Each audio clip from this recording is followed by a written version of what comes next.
银行呢又出新套路，真的是让人防不胜防啊！很多中老年朋友呢都中招了。朋友们，大家好，在我们日常生活当中啊，作为咱们普通老百姓，你像手上有一点闲钱之后呢，第一时间想到的就是去那个银行里面存钱嘛，认为这个银行呢是绝对的可以信任的。但是事情真的是这个样子吗？事情的经过呢是这个样子的啊。今天呢我就发个视频给大家分享一下。前几天呢，我妈手头上转了一点钱嘛，就是过完年转了一点钱，非要去银行里面存钱。我告诉她呢，现在银行的利率呢是非常的低的，是一降再降，可以说真的是低到忽略不计啊。就你手头上那一点钱，还不如直接就留到自己手上花就可以了。可是呢，我怎么说呢，我妈都是不听的啊，没有办法，我是拗不过她嘛，只好带着她去到银行里面。到银行附近之后呢，我一看呢，这个旁边呢还有那个商业银行，也有国有银行。可是老太太呢还知道呢，就是非要存到这个国有银行里面。我说呢，其实呢区别是不大的，不管是这个国有银行还是这个商业银行了，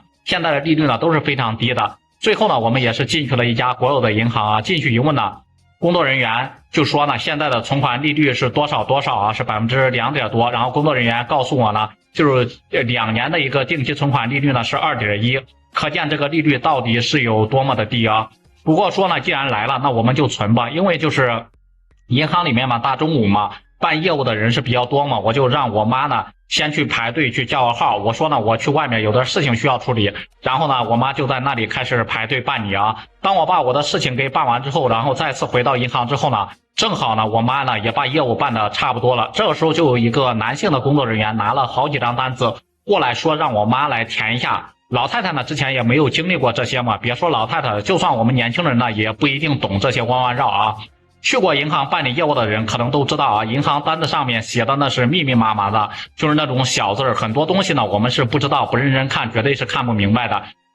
只需要呢你去签字按个手印等等啊。这时候呢，我妈就问那个银行的一个工作人员，这个是什么单子呀？银行的工作人员说呢，你在这个单子下面呢签个字按个手印就可以了。这个时候我有点疑问啊，我就走过去问工作人员，这到底是什么呢？我说呢，不是我妈刚才把整个业务都已经办完了吗？为什么现在还有什么单子还要签字按手印呢？我呢就拿着他给的这几张单子啊，就仔细看了看那几张单子上面，仔细一看呢，上面都是写的什么相关的一个理财产品啊。这时候我就有点生气，我就反问这个工作人员，你看看这都是些什么呀？这是我们要办的一个存款业务吗？这不都属于这个理财产品之类的吗？而且呢，我们也没有要办理这个呀。当时一进来的时候，我跟你们说的非常清楚，我们只办理这个存款，就把钱存起来就可以了。跟你们说的也是非常清楚，你现在怎么又拿出来这个理财产品来让我们签字，到底是什么意思啊？得亏呢我是赶过来了啊，要不然老太太的话她也不懂，她也不明白，她直接签了字之后，那后果是什么样子的？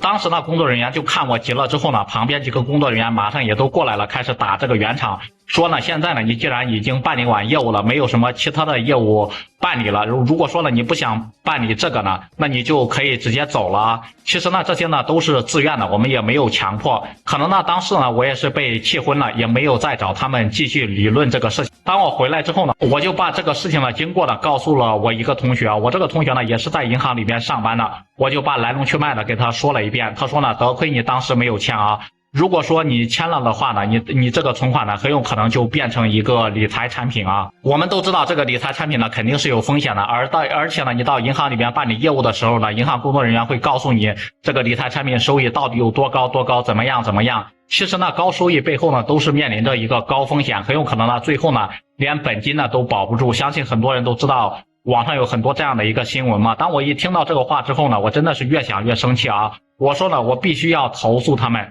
只可惜呢，当时是气昏了头，没有留下什么证据。所以说在这里呢，也出个视频提醒一下各位朋友，尤其是中老年朋友啊，在银行呢办理存款、办理业务的时候呢，一定要注意，一定要提高警惕。如果说呢你是去存钱的，你就告诉他们呢，单纯的去存钱啊，不需要再做其他的任何相关的一个业务啊。有些人呢可能会拿出相关的一个东西让你签字，大家呢也必须要看清楚到底是什么，一定要慎重对待。在一些大城市里面相对来说还比较好一点，尤其是在一些